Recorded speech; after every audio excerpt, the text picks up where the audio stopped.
Welcome back, everyone, to the Deep Dive. Always a pleasure to be back. Today, we're diving headfirst into a Premier League matchup that's really caught my eye. Oh, yeah? What is that? Everton versus Manchester United, Goodison Park. You know, usually it seems like a pretty straightforward fixture, but this time around, looking at all the betting previews and all the articles we've got, it's looking a little bit unusual, wouldn't you say? Yeah, I mean, what jumps out at me is just how many sources are actually picking Everton to win this thing. Wow, yeah. I mean, Everton over Manchester United. Yeah. Not something you see every day, is it? Really needs you thinking, are we looking at different random fluke here? Or is there something bigger going on in the Premier League? You know, are things changing? Things we need to take notice of? Well, let's start with Everton, shall we? Sure. They have been on fire. It's incredible. Yeah. I mean, honestly, it's like night and day compared to the start of the season when they were with Deitch. Now Moyes is back. Right. It's a completely different team. Goals are flying in. They're climbing the table. I mean, you can feel the energy, can't you? Yeah, it's not just energy, though, is it? Yeah. Moyes has come in. He's brought that tactical discipline, you know. Right. A real clear plan. You can see it in everything they do. The pressing, the movement, and how they create chances. I mean, it's so different from what we saw earlier this season, which was just a bit chaotic, to be honest. And then you've got Beto.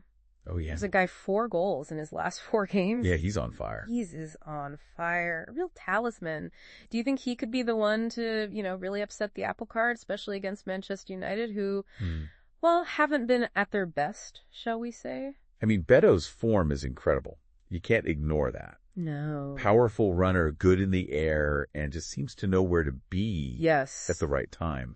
But we do have to consider that Everton's got a long injury list at the moment. Oh, right. Yes, of course. McNeil Coleman. Yeah. Calvert-Lewin.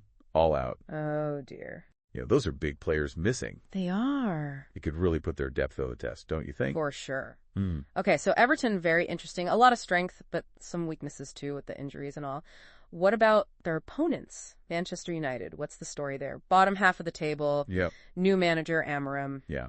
Not exactly where you'd expect them to be, is it? No, not at all. I mean, it's been a tough start for Amorim, hasn't it? Yeah. Trying to bring in this possession-based style, but it just hasn't clicked yet, has it? No. Still struggling to create good chances. And the away form in particular. Oh, yeah. That's been a real worry. Only 11 goals on the road this whole season. Wow, that's not good enough, is it? Really not. But here's something interesting, though. Yeah. They've actually picked up more points away from home than at Old Trafford under Amorim. Really? Yeah, I know, right? How do you explain that? Is it just a statistical fluke, or? I mean, it is strange, isn't it, for a club like Manchester United? Yeah. I mean, you'd think their home form would be rock solid. Exactly, yeah. Maybe the pressure of playing at Old Trafford, you know? Right. With those fans expecting a win every time, maybe that gets to them. I don't know. It's very interesting, isn't it? Plus, they've got injuries to deal with, too, haven't they? Oh, yeah, they've got their fair share. Yeah. Shaw Martinez. Yeah. Big misses. Absolutely. These are players who bring experience and quality, you know, leadership to the team.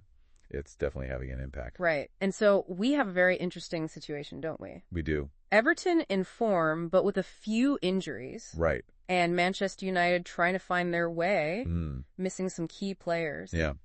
But we can't forget about the head-to-head record, can we? Well, that's true, yeah. Manchester United have been dominant against Everton in recent meetings, haven't they? Yeah, they have a 6-game winning streak against them. Yeah, 6 games. Going all the way back to April 2022, I think. Really? Wow. So, yeah, history's on Manchester United's side. It is, but then again, this season has been full of surprises, hasn't it? It really has. So, who knows? Maybe Everton can keep this momentum going and break that streak. Maybe. What do you think? Well, I suppose that's where the betting odds come into play, right? Let's have a look at those, then. They really paint an interesting picture this time. They do. So Boyle Sports have Everton as the favorites. Oh, wow. Really? Yeah, 64 to win outright. Okay. So for every £4 you bet you'd win 6, plus your stake back, obviously. Right.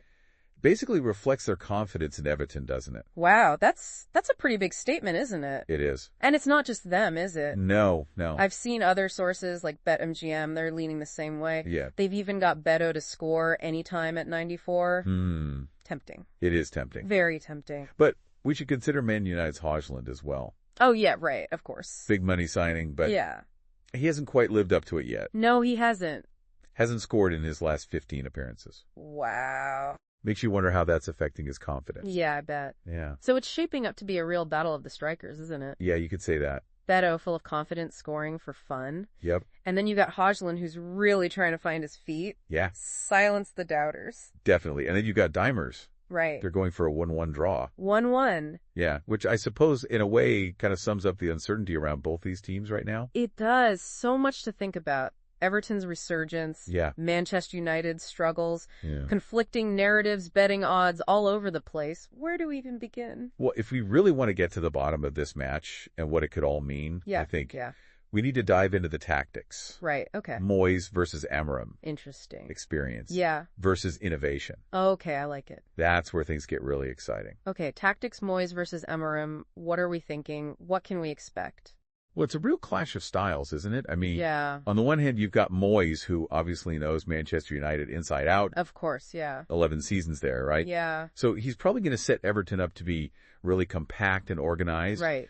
Frustrate United, make it hard for them to keep the ball. So classic Moyes then. Strong defense, hit them on the break. Exactly. And with Bego's pace up front. Oh, yeah. They could be lethal on the counter, especially if United's defense is out of position. Right. Yeah, that makes sense. But what about Amorim then? Mm-hmm. I mean, he's all about possession attacking football. Can he really get that going with a team that's been so inconsistent? Well, that's the big question, isn't it? Yeah. His system needs quick passing movement players, happy to take the ball under pressure. Right.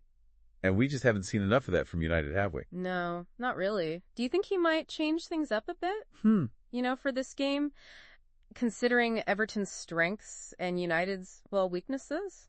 Maybe has to be a bit more pragmatic, focus on making the defense solid, being more direct going forward. Right. I mean, don't forget, United are still getting used to his way of playing. Yeah, of course, yeah. There are going to be some bumps along the way, right? For sure. So this tactical battle is definitely going to be fascinating. Oh, yeah. But ultimately it comes down to the players, doesn't it? Always does. And there's one battle in particular that I think everyone's going to be watching, Beto versus Højlund.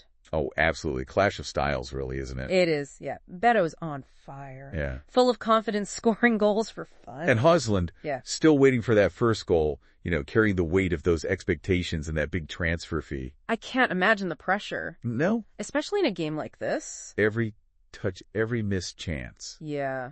It's magnified when you're a young striker trying to prove yourself at a club like Manchester United. But maybe this is his chance. Yeah. The perfect opportunity to finally break through. A goal against Everton in this kind of game with everyone watching. It could be huge for his confidence. Absolutely. But it's not going to be easy, is it? Beto's a tough opponent. No, he's not just a goal scorer, is he? No, he's a real handful for defenders. Yeah. That physical presence, holding the ball up, bringing others into play. Yeah, and with United missing those key defenders as well. Exactly. It's going to be interesting to see how they handle them. For sure. So this battle could really decide the game, couldn't it? Oh, definitely. If Beto keeps scoring and leads Everton to victory, I mean, that's a real statement. Huge statement. It would show everyone that they're serious contenders. Yeah, but on the other hand, if Højlund can get that first goal and inspire United to win, that could be a turning point for them, a sign that they're starting to click under Amorim. It really is a fascinating matchup. Thinking about it, it feels like this game is about more than just the result, Oh, yeah. What do you mean? Well, I don't know. It's just Everton, Manchester United at Goodison. It feels like there's something bigger at there, don't you think? I think you're right, actually. It's like we're watching a shift in power in the Premier League. Right. Manchester United is this giant of English football. They're looking vulnerable. Yeah. And then you have Everton, who have always been kind of in the shadow of Liverpool, Yeah. But they're stepping up. They're rising to the challenge. It's like a changing of the guard, isn't it? Imagine this a few years ago. Yeah. A game like this wouldn't even be a contest. No way. Manchester United would walk all over them. Everton would be lucky to get a draw. Exactly. Yeah. But now? Yeah. The betting odds are flipped. The narrative is completely changed. It just shows you how quickly things can change in football, doesn't it? It really does. I mean, a few good signings. Yeah. A new manager, a bit of momentum. Right. Suddenly the underdogs are the favorites. The question is this just a blip, Just a temporary thing? Or is this a sign of something more permanent? Right. A new era where Everton is challenging the top teams and Manchester United has to really fight for every win. Well, that's the big question, isn't it? It is, yeah. I mean, if Everton wins this convincingly, it's going to send shockwaves through the league. Yeah. It'll tell everyone that the old guard is crumbling, that anything is possible. But if United win, especially if they dominate. Yeah. That's a statement too, isn't it? It is. They're not going down without a fight. Right. They've still got the quality, the pedigree. Yes. To compete at the top level. So no matter what happens, this is a must-watch game. Oh, for sure. It's not just about the result. No. It's about what it means for both of these teams. Exactly. So when you're watching this, I want you to think about this power shift. Okay. Look past the goals and who played well, and think, what does this result tell us about the future of these clubs? Yeah. Is Everton really on the rise? Are Manchester United's days at the top numbered? It's fascinating, isn't it? It is. I mean, we've given you a lot to consider today. We have. But ultimately, the answers are going to be out there on that pitch. Yeah. That's the beauty of football, you know? It's unpredictable. It's dramatic. It keeps us coming back for more. It does. Well, thanks for joining me on this deep dive. It's been a pleasure. I can't wait to see how it all plays out on the pitch, and we'll be back soon with another deep dive into the world of football.